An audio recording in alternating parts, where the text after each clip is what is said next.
This story is called How the Rhino Got His Skin, a reimagined version of Rudyard Kipling's short story. Long ago, when the world was young, a very grumpy rhinoceros lived on a hot, sandy island in the Red Sea. His skin was smooth and shiny like grey velvet, stretched tightly over his big round body.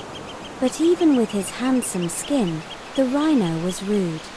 He didn't say please, or thank you, or anything polite at all. Most days, the rhino just stared at the sea and grumbled. One day, a cheerful traveler, called a Parsi, came to the island. He wore a tall, colourful hat and carried a round, delicious cake. It was golden brown and sweet-smelling. The Parsi built a small fire, warmed his cake, and hummed happily. Just as he sat down to enjoy it, the rhinoceros smelled the cake and stomped over. "Give me that cake," demanded the rhino. But, before the Parsi could answer, the rhino snatched the cake and gobbled it up in one enormous bite. "Chomp." He didn't say thank you. He didn't even leave crumbs.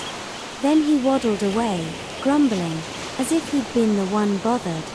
The Parsi sighed. That wasn't very nice. A few days later, the island grew very hot. So hot that even the stubborn rhinoceros felt sleepy. He plodded to the beach, took off his smooth, tight skin like a coat, that's how things worked in those days, and set it on the warm sand. Then he slipped into the cool sea for a long nap. The Parsi watched from afar and smiled. He had an idea. The Parsi tiptoed over to the empty skin.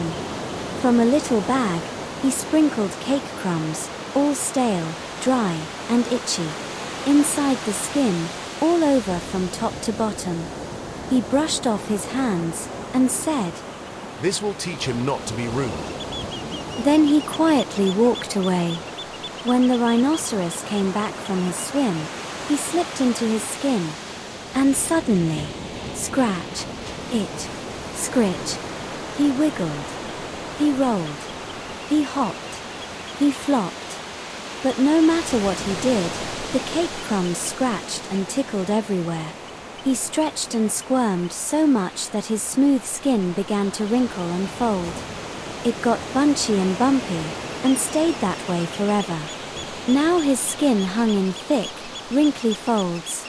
He stomped to the Parsi and growled. "Why did you do this?"